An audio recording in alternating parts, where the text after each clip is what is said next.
Hello everyone. Today I'm going to review the Doctor Who book, The Witch Hunters.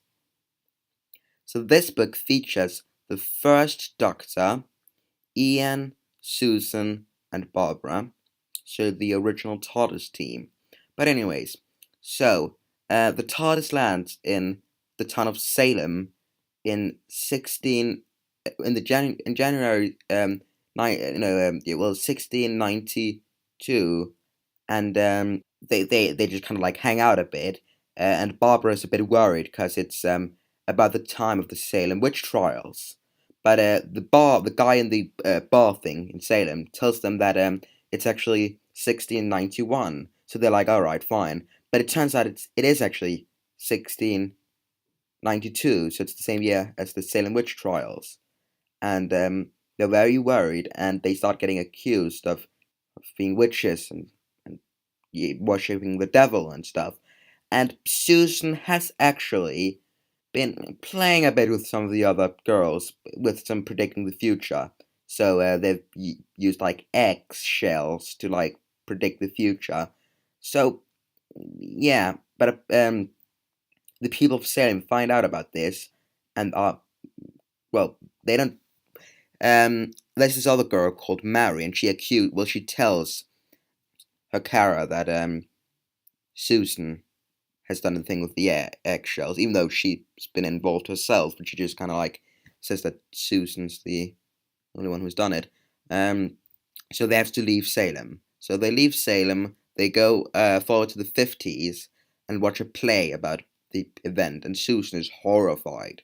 Like, horrified. She finds it so terrifying, and she's like, how can this happen, and why can't we rewrite history? And the doctor is like, well, I've told you this before, Susan. We can't rewrite history, but she's like, we have to. Like, so many people died, and for doing nothing. This is horrible. We'll have to rewrite it. And the doctor's like, no, we can't. And and he pretty much says that I had to explain this to Barbara with the Aztecs and stuff. And Susan doesn't quite listen to him. So during the night, when they're all sleeping, she uses the fast return switch to take them back to Salem.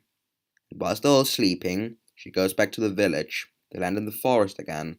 She goes back to the village, and she tries to change history. And every time the doctor comes and sees her, she's like, "No, I'm not. I'm not coming back. I'm gonna change history." Um, but meanwhile, whilst they've been gone, a few months have passed for the people of Salem, but only like a few hours have passed for the doctor and Susan and Ian and Barbara. But yeah, so in Salem, 3 months have passed, or more actually. Well, yeah, it's 6 months actually. Yeah, 6 months have passed, and the witch hunt has been going on for a while now. And of course, they all remember Susan, and they're all very suspicious of her. So when she returns, they're like very, very suspicious, and people are already getting accused of being witches left, right, and center. So when Susan turns up, it's not very nice. So she meets Mary again, and she's really upset and mad at her. She tries to tell the people that you can't do this, and this is just wrong. Of course, they don't really listen, because why should they? And they come with, I mean, so thing is, some of the people of Salem, especially the young girls, have seizures sometimes where they like say random stuff and accuse people of being witches. And the doctor just explains this as an actual phenomenon, and it's the same as like people seeing aliens in like the 50s and stuff. But but of course the people of Salem, they aren't very well. It's the 1600s, so they aren't really too advanced in medicine and stuff. So they think it's just them being possessed and stuff. Um, and the doctor Ian and Barbara, well, Susan's falling ill, and this is because of her psychic powers. Because as you know, in the Centerite, she has like mental powers, and they play around with this a bit more in this one. So because of all the fear and all the anger from the people of Salem, she kind of like her Time Lord brain reflects this, and she kind of she she it's like transferred onto her, so she kind of like falls ill because of it. It's very overwhelming for her. She starts getting seizures, fits and stuff like that as well, because it's very overwhelming for her. And yeah, then the doctor and Ian and Barbara, they've pretty much given up in convincing her that she should go back to the TARDIS, and she's telling them that she won't do that. So they just kind of take care of her. And Barbara tries to go to church, and Ian has a project with helping this man, getting his wife freed from the prison, and sending a letter to someone. And they're kind of trying to help Susan in a way, but the Doctor knows that they can't rewrite history, and so does Ian and Barbara. But they're taking care of Susan, and I mean Barbara even goes to church, so it looks like they're Christian and stuff, so they won't get accused of be worshipping the devil. But no one really buys it, and everyone's still accusing them left, right, and center of everything, and it's very out of control. So the TARDIS has to take off without Ian and Susan, so they're left in Salem. And some of the girls are even having like seizures and saying that like the doctor is behind all of it and stuff, and Susan. So they even try at some point to do this sort of drowning test thing on Susan, binding rocks to her back and throwing her in like a river, and then see if she drowns. Of course, she gets saved like in the last minute, at the last minute, by Ian, for a while. And Susan is taken to this home of this man who's taking care of all the girls that are apparently working with the devil. And Ian, he's put in jail because everyone thinks he's um, a devil worshipper and a witch, and a magician. And yeah. So then the Doctor returns, saves Ian, saves Susan, and pretty much just they go back to the TARDIS, they dematerialize, and that's it. They have to leave Salem because history can't be rewritten. And at some point in the prison, when Ian, the Doctor's like faking documents and stuff to so it looks like he's um like this authority guy. So he has like papers to free Ian and stuff.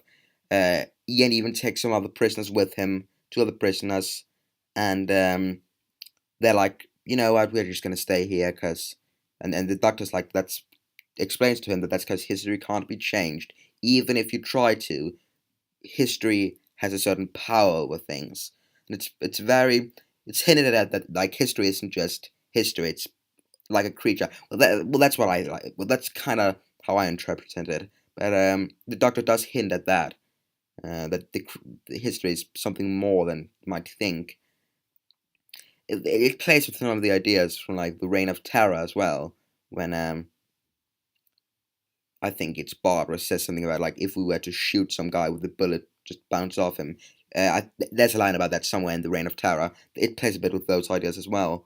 But yeah, it has then like the very last chapter is it's called Innocent Blood, and it's pretty much about the Doctor showing one of the witches around Salem in modern day Salem, and explaining to her what's happened. And she's sickened by all the sort of tourist attraction things, but she cries when she sees her monument and stuff.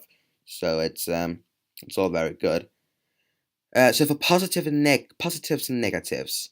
Well, for positives, this book has great characterizations of the Doctor, Susan, Ian, and Barbara. They're so in character. It's really, really good. They're very, very in character and well written. It's really, really good. Other positives, it's a very good plot, very interesting time of history.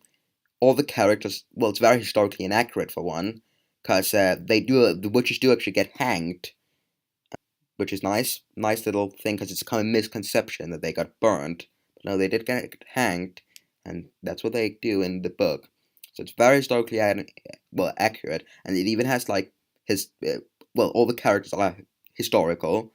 So yeah, like the Paris guy and all of them are historical characters.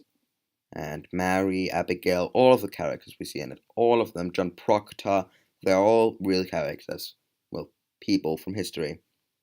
So that's very nice, very very nice. And I think the realism is good. It's very realistic. It's I'd compare it to a mix between the monsters that do in Maple Street and a historical Doctor Who episode. It's very odd, but yeah. For negatives, I do have a few negatives because as much as the writing's perfect and the characterization spot on and all of that, I do have some negatives because it has some big issues. The middle section is really uneventful. The beginning, very eventful. The end, very eventful. But there's this huge chunk where they're just kind of like in Salem, the Doctor, Ian, Barbara, and Susan doing the witch trials. Susan's ill, and then it's pretty much the same over and over again. Very uneventful. And I'd say 40% of the book is very uneventful. The other 60% are like 10 out of 10 material. But yeah, other negatives. Well, I felt like the last chapter was very sentimental and unnecessary. Very unnecessary. And I think the first chapter is a mess and spoils quite a lot of the things that's gonna happen. Because the first chapter is kind of like random highlights, I suppose. It's weird. It's scenes we don't see in the book, but it's like set during the book. It's very odd. We have Susan doing the actual future prediction thing, and we have like the Doctor getting the woman he wants to show the future of Salem to, and all that. Which I mean, it's nice to have those scenes, but it would be better if we had them like in the book. So that's a bit of a mess. And another thing, that's of course there's a twist. Well, it would have been a twist that it's not actually 1691 but 1692. But they spoiled it because it says what time they're in multiple times. I mean, it's wild. So they pretty much ruin a really good twist. It's very pointless. Um, of course, apart from the 40% of the book being uneventful, they have minor negatives. So it's a very good book, and in all fairness, it is very good. It's very good. It's very well written, and I find Steve Lyons. I find him a very good writer. He's very good at doing characters and stuff, and his books are always very well written. So I do enjoy this book a lot. Apart from those 40% which are very bad, so I would give it a 7.5, maybe an 8 out of 10. Um, It's a really good book, and I would highly recommend it. But it has too many negatives, really does. But the parts, I mean, I feel like they're just kind of like the ending and the beginning after the first chapter and before the last chapter are like 10 out of 10 material. But we have this chunk in the middle, which is uneventful. Apart from that, it's a very good book, and I would highly recommend it. If you haven't read it already, I'd say read it because it is a fan favorite. Who knows? You'll probably like it. Anyways, that's it for me, and I'll see you guys next time for another video. Bye, everyone!